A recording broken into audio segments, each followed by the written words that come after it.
Right, so it's 9:34. I'll keep letting people in, Dave. Sure. We are recording this also, so we always send it out to all of our agents. But I met Dave probably 5, 6 years ago. Invited Dave into the Allendale office to talk to our agents. He runs a company out of Ramsey called Smart Homes. He's also one of our partners in our Terry magazine and he'll talk about this more, but he also put in a special coupon and deal for your buyers. So when they close on a property, they can have a free in-home evaluation worth about $350 that will help them to identify opportunities to make their houses smart homes. And we also know that a smart home sells for more than a not smart home. Dave LaMere from Smart Homes, please take it away. I will highlight you for everyone. All right, great. I don't suppose the slides that I sent through yesterday made it. It's okay. We can. Oh, it's all right. I don't know, Madeline. Were there slides that I was supposed to? It's not a big deal. I can talk through them. So Unless you want to share your screen, Dave. I could do that. Let me do that. I have it up here. There we go. There you go. Perfect. All right. I love it when a plan comes together. So thank you. So yeah, we are a local business. We have an office in Waldwick. We have an office in Westwood now. We also do a lot of work down in the Jersey Shore. So if there are customers who have a second home down there, we're able to service them as well. As Sarah mentioned, well, I'll go through this real quick. So we do everything from the smart home buzzword is kind of overused, but it's in our name, so we're sticking with it. But it's anything from the security side of things, so security alarm systems, camera systems, fire and smoke, access control, so smart locks, garage doors, things like that. On the other side of it is the audio video side of things, which is everything from hanging a TV for a customer to home theaters. We just did 2 projects that were, believe it or not, spec houses in Paramus that each had a home theater and a golf simulator. So people, we're if you can dream it, we can build it. But it's getting more and more, the standard of kind of people putting little mini theaters in their houses. But everybody does some form of audio video related stuff. So it runs the gamut. Same with security. Some folks will do a Ring camera or 2 and keep it simple all the way up to some of the houses. We do commercial work as well, but some of the houses that we work in are like mini hotels where there's 100 zones of security and it's like Fort Knox. So it runs the gamut on kind of what we do, but where we really add value is, and this is the flyer in here that's in the magazine.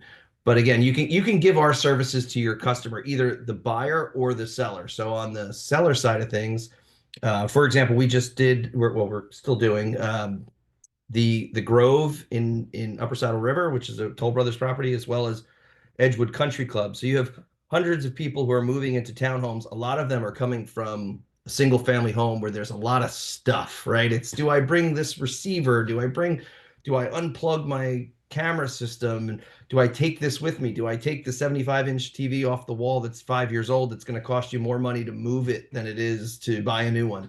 Right. So we kind of get in the middle and say, look, this is worth leaving behind. We just had it happen with a customer who's moving into Edgewood. Again, she was ready to pack up huge house in Wookif Lake, pack up all these TVs. And we're like, look, just bundle it up. Tell the customer, tell the buyer that you'll leave $10,000 worth of stuff for them at, $5,000. Throw a number on it. But it saved her the headache of unpacking all these TVs, spackling walls. And we got in the middle of that conversation that she didn't have to have because she didn't want to talk about cameras and MVRs and all these other things. We brokered the deal with the buyer and just said, hey, look, good news. You can move in day one, have a camera system, day one, have an outdoor TV, multi-zone audio, all this stuff. We'll set it up for you. And, that goes above and beyond obviously the free consultation, if you will. But We made sure everything was up and running the day they moved in. They were happy. The seller was happy because they didn't have to take a bunch of stuff with them, and they used that money towards new equipment in their brand new townhouse instead of trying to retrofit old stuff. The other side of that on the seller side is when you do have the scenario where someone has a house that was a quote unquote smart home and had all this equipment in it, they get nervous that, oh, well, my camera system has footage of my family in the pool. So they just take the piece of equipment and rip it out. And then the buyer moves in and goes, I've got all these random wires. I see things here and here. We're the guys who can tone out those wires, do the investigative work. We're I was joking, but like we're like the wire detectives. It's just a bundle of stuff. What do we do with it? Whether it's networking cables, surveillance, part of an alarm system. We help them kind of figure out what all that stuff is and how to make sense of it. And then as that value add that you can give to the customer, you can say, hey, Dave or one of his team members are going to come. They're going to look through all this stuff. Don't get your head spinning around, the nest of wires in the basement. They're going to sort all that out for you. They'll give you a plan, whether the alarm system is old and needs to be upgraded or whether there's things that can be repurposed. I can't tell you how many times we've gotten the scenario where buyer moves in and goes, okay, I'm downstairs and we're not going to use this alarm system, so I'm just going to unplug this. I'm going to unplug that. And on their first night in their new home, they rest their head on the pillow after a stressful moving day, and all of a sudden, chirp, chirp, chirp, or there's a beeping noise, or there's something tied to the alarm system that they don't know how to troubleshoot. So if we can get ahead of that and say, okay, don't unplug this because it's going to have a backup battery. It's going to be quiet for 24 hours, just enough time for you to fall asleep and then have it drive you nuts. We look through all that stuff. Smoke detectors, again, a lot of those don't get picked up. The alarm smoke detectors don't get picked up on a home inspection. So a lot of times people will move in assuming that those are working and they're not actually functional because they were tied to an alarm system. Back in the 90s and 2000s, you didn't have to have separate smoke detectors that weren't tied to the alarm. Well, if you don't activate the alarm, then there's nothing that's actually going to tell you that is sensing smoke or sensing carbon monoxide, God forbid. So again, we're here to add value to you and to your clients. So if there's a house that you're selling that has stuff in it that's got a question mark on it, we can help. New buyers moving in, it's not like the old days where you hand someone a set of keys. A smart lock, there could be 50 contractors during a closing who get that same code, and they can walk in the house on Saturday morning when your buyer's sitting there, moving their stuff in because they still have the code. They haven't changed it. Garage doors, for example, very easy for the seller to hold on to a fob or keep the passcode. All those things need to be changed over. And we always say you're changing your locks, you might as well make them smart. Aside from this kind of flyer here, the advertisement, the magazine, we can actually give you guys a physical postcard. This kind of highlights some of the things that we've talked about. Obviously, Wi-Fi, huge nowadays. Like I joke, but Sarah, we met pre-COVID and it was like, oh, Wi-Fi systems, do I really need that?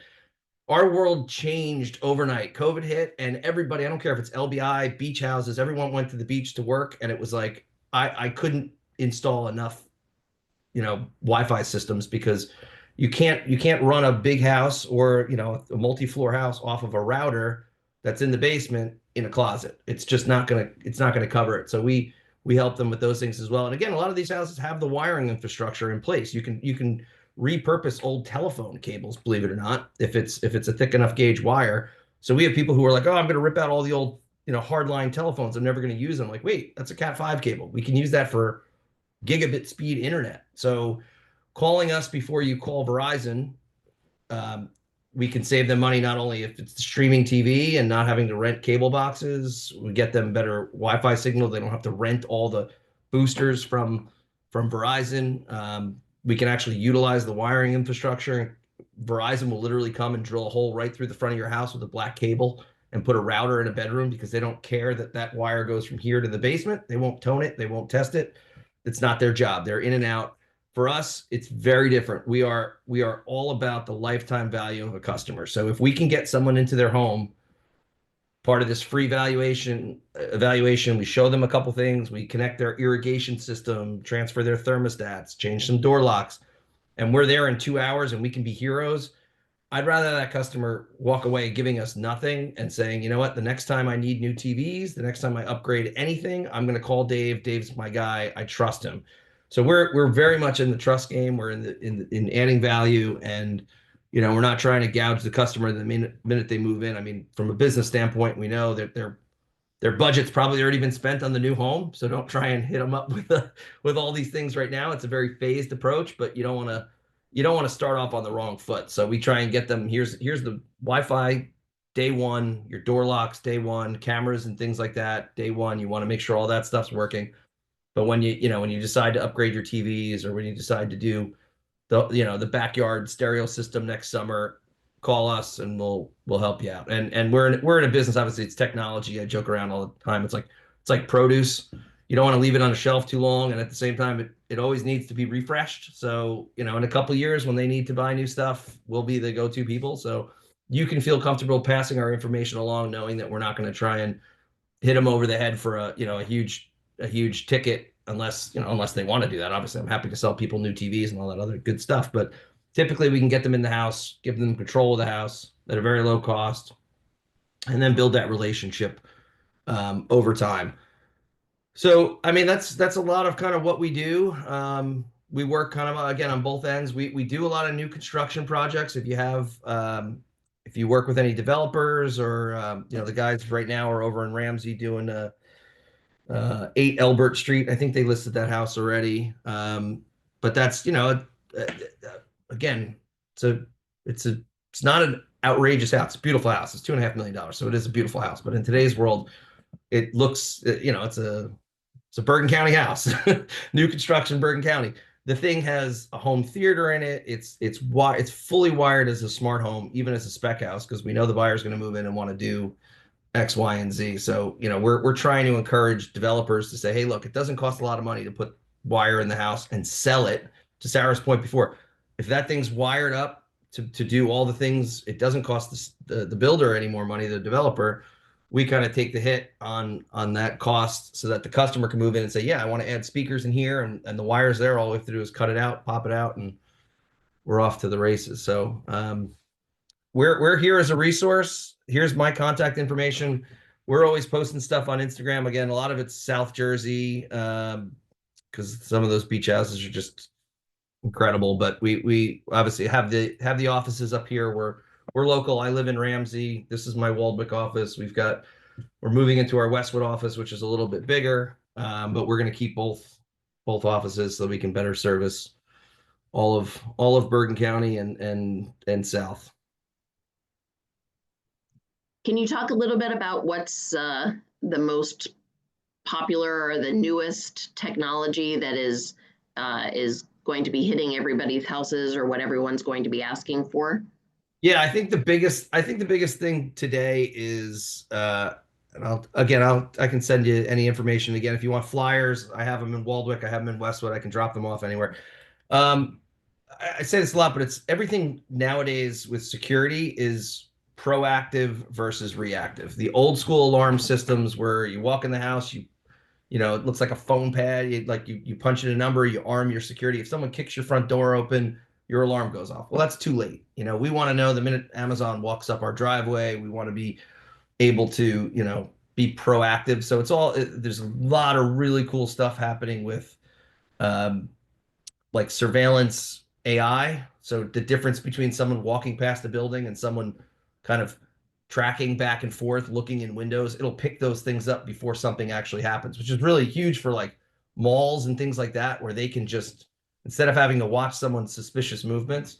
But that's in a very commercial sense. They've obviously been using it in airports, casinos, things like that. But it's coming into the Ring cameras that are $200 and are very easy to install. It's starting to have that intelligence that says, this person's walked past my house 3 times. Now they walked up on my driveway. It can send you a physical alert that says, hey, this might not just be the mailman. This is some suspicious activity. If the package is there, it recognizes a package and the package leaves. It actually has like detection of things like that. So those things are really cool. And then just, I think more and more everyone's adopting more of this connected home mentality. I mean, that's nothing new, but it's smart lighting was in 5% of the projects we did now. Now it's in 45% of the projects, even if it's 1 or 2 switches, for touching a little on another area that we service is the senior care, aging in place. We're part of the CAPS community, which is the aging in place, kind of helping people stay in their homes longer using safety and security as part of their well-being. So it's not cameras everywhere. We're not invading, we're keeping people independent, but if their feet don't hit the floor until 8:30, it can notify someone, a caregiver or a loved one, to say, hey, wait, mom hasn't moved around since last night. Let me just check on her. Or, slip and fall detection, automated lighting, where it started with this was like you walk into a hallway. Well, you want the light to go on at 2 o'clock in the morning. You don't want to walk into a pitch black hallway. So things like that are, I've learned to approach the conversation differently and not say like, oh, it's home automation. It's more like, no, this is safety in your home. When you walk into a public bathroom, you expect the light to turn on. I mean, how many times you put your hands under a sink and wait for water and go, oh man, I gotta, it's been in the commercial space, right? You walk into a room, you open your door of your car, you expect the light to go on. You don't expect it to have to hit a button. So our homes are becoming more connected that way, and building kind of safer homes for whether it's small children getting up in the middle of the night to go to the bathroom and not falling down the stairs, or seniors living in their homes, or people just wanting that convenience.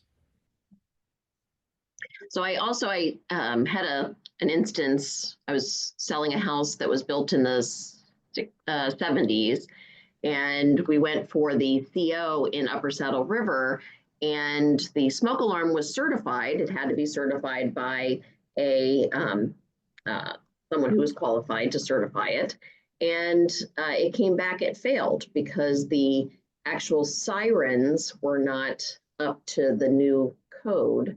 So is that something you also do when? Absolutely. Yeah, we just had, this was down in like it wasn't Colts Neck, it was anyway, Red Bank, somewhere, some young couple. They have 3 children. We were in there doing some other things, and he's like, oh, by the way, that this thing over here was chirping the other day. They've been in the house for 3 years. And I'm like, okay, pulled it off the wall. The smoke detectors had passed there's an expiration date on every piece of alarm equipment. Not everybody knows this, but they're designed to fail at a certain point, and they're designed to alert you that they're failing. I took these things off, and I was like, Rob, these probably haven't worked in 10 years. And he's like, I closed on the house. They told me everything was functional. I said, none of this stuff is connected. We went down to the alarm panel. Everything was disconnected. So he was under the impression that all this was working. And the average person, how do they test that? They don't know. He's like, well, they told me it would, it'd obviously go off locally. It wasn't tied to central station anymore. I'm like, this whole system is completely disconnected. So yes, absolutely. When you move in, again, some of the things that the home inspectors will miss are the things that are tied to an alarm system. You'll see it, you'll assume it's working. And then, a lot of times what they'll do is they'll just take the cheapo ones and put one where they need to put it that's on a battery. It's not actually hardwired into anything. So that's going to fail at a certain point as well. But then people move in and like, well, we have an alarm system, so we don't need those extra ones. That was just to pass the CO, and turns out the alarm ones are not connected at all. So absolutely, we actually have called canned smoke, but you go to each one and you can test it, and it'll actually trigger it. The CO detectors obviously are incredibly important to have in various areas of the house where there could be a potential leak. But we test all that. We a lot of times we can salvage the wires that's there and upgrade to a newer system that's more connected. That's been a big shift even in the last couple of years. Products like alarm.com, which used to, again, just be a traditional alarm system, you can now integrate all kinds of leak detection systems, security system, your alarm, your thermostats, everything's all in one place. So it's nice if your alarm actually goes off, you can go to one app and go, oh, no, it's my daughter. She just came home, and I can disarm it, versus having to look at your camera system, have the cops go there, see if it was really, someone that triggered it. So yeah, we can test all those things, make sure the system is running, and put them on the kind of the latest platform. So this is a question in the chat. So if you have a Nest thermostat and a Ring cam, does that make you a smart home, or is there a threshold that will tell you? This happens all the time. I'll say that I own a home tech company or smart home company, and someone is proud to show me the 19 apps they have on their phone for, I have this light in my basement. I have this light upstairs. I connected it myself. This is what I used for the Christmas tree to turn on and off. This is my camera. Yes, I guess that qualifies as having smart technology in your house. The goal is to have one holistic system, right? So that's a perfect example. A Ring doorbell made by Amazon, a Google Nest thermostat made by Google. Those are direct competitors. Those Mhm. will never play nicely on the same system. They So if you used to, but now they have, stopped. yep, it's all contractual. It's Yeah. 100%. We've had integrations that work for 3 or 4 years, and all of a sudden, like, we don't support that anymore because they're making their own hub. When Google Mhm. came out with their Google Home hub, they said we're not going to play nice with Amazon Alexa stuff. Yep. But if you have a Ring doorbell and you have a Honeywell thermostat or an Ecobee thermostat, they work very nicely together. If you have a Google Nest camera and a Google Home hub and a Google, they make their whole collection of products. They all work nicely together. So that's part of it. Is we try and I'm not opposed to. We're brand agnostic. So if you come to me and say, hey, my family, we're all Amazon stuff. Like, it's my kids are Alexa do this, Alexa do that. Our shopping lists are pop up on our phone the minute we walk into Wegmans, things like that. That I like that system. It's simple. People are always like, "Oh, you must have like $100,000 system in your house." Blah blah blah. I'm like, I have a 4-year-old. I can't have a Control 4 system. I love setting up a really sexy $1,000 remote for a customer. You know what that would look like in my house? My remotes in my house are wrapped in rubber because I have a 4-year-old and my iPad has banana on it. So I can't have those things yet. One day I will.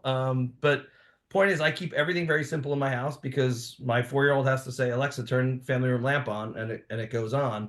But we keep everything in that Amazon family because it works nicely together. So if a customer came to me and said, hey, I love Google, I'd say, okay, we can build you a whole Google system. If you love Amazon, you can build an Amazon system. Lutron plays nicely with everything. Control 4 is a whole other animal.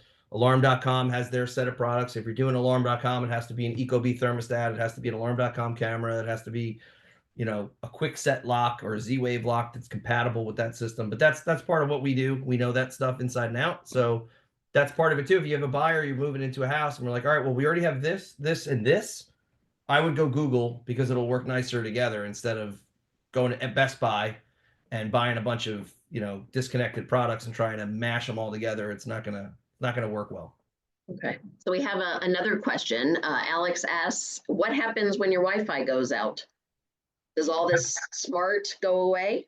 So it depends on what you have set up. So yes, anything cloud-based. So if you have like a Ring camera, does not have a recording device connected to it. So that's directly talking to a cloud-based system and directly to your phone. So yes, if your Wi-Fi goes out, you're out.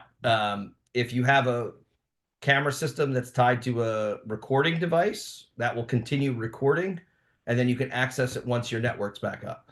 We do brings up a good point though. We a big portion of what we do is failover systems, especially at the beach, because people are, that when do they want to watch their cameras? They want to watch it during a storm. When does the network go out? During a storm. So we have what's called a cradle system where it can switch over to 5G Wi-Fi. So you're not, 5G cellular, just like your phone. If you're inside, you're on your Wi-Fi. You go outside, you're on a cellular signal. Cradle point. So it basically immediately goes, okay, we lost network connection. Let's move over to our Cradle point system. So we're still up and running. And then you're paying a cellular fee while that's on, but it's not an expensive product to put in. And then on the other side of it, from a power perspective, we do battery backup. So for every house that has an elevator, you have to have a battery backup. God forbid you're in the elevator and you get stuck, power goes out, you need to be able to make a phone call. So all those things we have backup systems for all of those where it still goes to the modem. The modem still can call out because it's on a system with a cellular backup. So there's different ways to do it, but we have a lot of failover systems. We just did a house in La Valette where if I showed you the equipment closet, you would think it was a hotel with a doomsday prepper. It's a beach house. But the guy's like, he had Verizon and he had Xfinity. He had 2 failover systems. He had backup batteries that would last. You could engineer anything, but in commercial spaces, that's what we do. I mean, we just did the Hunter Douglas showroom in Manhattan, and they wanted to make sure, they're like, oh, the building loses power all the time. We lose this all the time. We put all kinds of systems in. So the customers can be in the store, everything continues to run. It's not going to run for weeks on a battery system like that, but if it goes out and kicks back on, it stays completely consistent because you're on a battery backup with the Cradle Point. Okay. Liz, you have your hand raised. I was going in order, Liz. That's why Alex was before you raised your hand. But go ahead. I'm like, sometimes my hand doesn't look raised, but No, okay. I see it. It was a backup question to the backup answer to the electricity thing, because it's Wi-Fi is one thing, but then there's electrical backups and systems like you were talking about. People want automated like sinks and all of these things. Like sometimes, I mean, those are great ideas and everything, but what if power's out for days? So those are essentials, right? Unlocking doors and locking, those automated things, sinks being automated or toilets flushing. What would be the backup for that? Because are there ways to turning on sinks and turning them off and flushing toilets and things if the power doesn't come back for days and the battery does wear out on a simple house like mine? We're just like, we're in East Rutherford. I don't have like doomsday prepper backup batteries and some business thing, but I could understand power being out and Wi-Fi and all that. I can live without a television, but water should still be working. Oh, absolutely. Yeah. Yeah, absolutely. You wouldn't do full automated sinks unless you had some sort of a generator. If you redid your primary bathroom and put a no touch sink in there, you had to wash your hands, you'd go to the other bathroom. But like if you're in a one bathroom house, you wouldn't fully automate everything without some kind of generator backup failover. All the so smart lock irrigation, the access control systems, they're all battery backup. So like if your power goes out, if it's taking a hardwired power source, it can run for extended amount of time on a battery backup. Some of them are 10-year battery backups. So you're not if you're out of power that long, you're starving to death in your food. There's no food left. You should get out of there. But the idea is you want to make sure you have a backup to the backup. And we try and do that. Obviously with the locks, there's AA batteries in there. So if you lose power, you've got 6 months that those can run. They run on battery alone too. A lot of them, we put a deadbolt in a standard house. We're not putting any power to it. It's just on a battery system. It'll turn red when it starts to alert you that it's running out, but you have 2 weeks to change the batteries, things like that. But yeah, we work with electricians who do generators. We get that question a lot. Like, are you talking about a whole home generator system? No, that's very different. If you're gonna live in your house and run your whole home for a week on a generator, that's not what we're talking. We're talking about if the power's going to go out for an hour or two, or you need to make a phone call from the elevator, or you want the brownouts, so to speak, where it's like we lost power for 2 seconds.